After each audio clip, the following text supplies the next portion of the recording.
তেনায় হামজার পাওয়ার স্ট্রাইক, সেখান থেকে হেডার, বাংলাদেশের জালে প্রথম গোল মালদ্বীপসের, যেটা ম্যাচটাকে বোধহয় আরেকটু জমিয়ে তুলছে। আরো একটা ভালো বল আইসাম,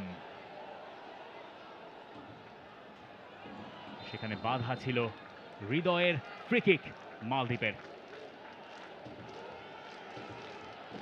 ইব্রাহিম এগিয়ে যাচ্ছিলেন যখন, তখনই হৃদয় তাকে আটকে রাখার চেষ্টা করছিলেন, তাতেই সংঘর্ষ, সেখান থেকেই ফাউল।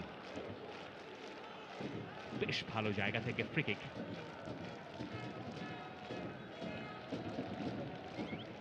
এরই মধ্যে একটা ইয়েলো কার্ড দেখেছেন হৃদয়, সেটা তার উপরে হয়তো খানিকটা চাপ বাড়িয়েছে।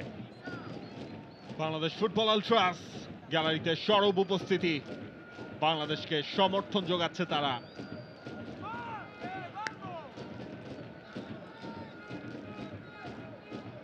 ফ্রি কিক মালদ্বীপসের,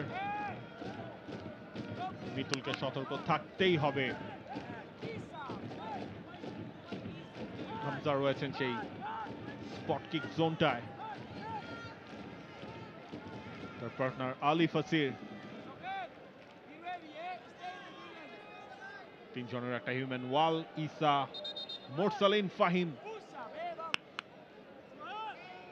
পোস্টে টার্গেটটা করবেন হয়তোবা। হামজা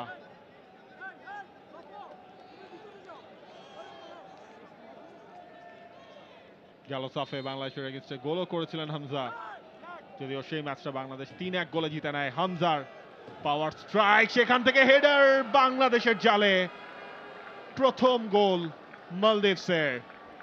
ফ্রি হেডার, এবং সেখান থেকেই বাংলাদেশের কপাল পুড়ল। ম্যাচের 18 মিনিটে ডিফেন্ডিং এ একদমই কাঁচা, অন্ততপক্ষে এই সেট পিস ডিফেন্ডিং এর ক্ষেত্রে।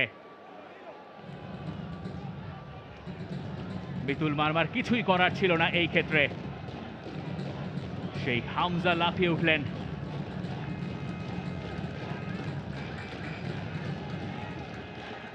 লাফিয়ে উঠে আলী ফাসির, তার গোল, এবং একদম ফাঁকায় তিনি ছিলেন।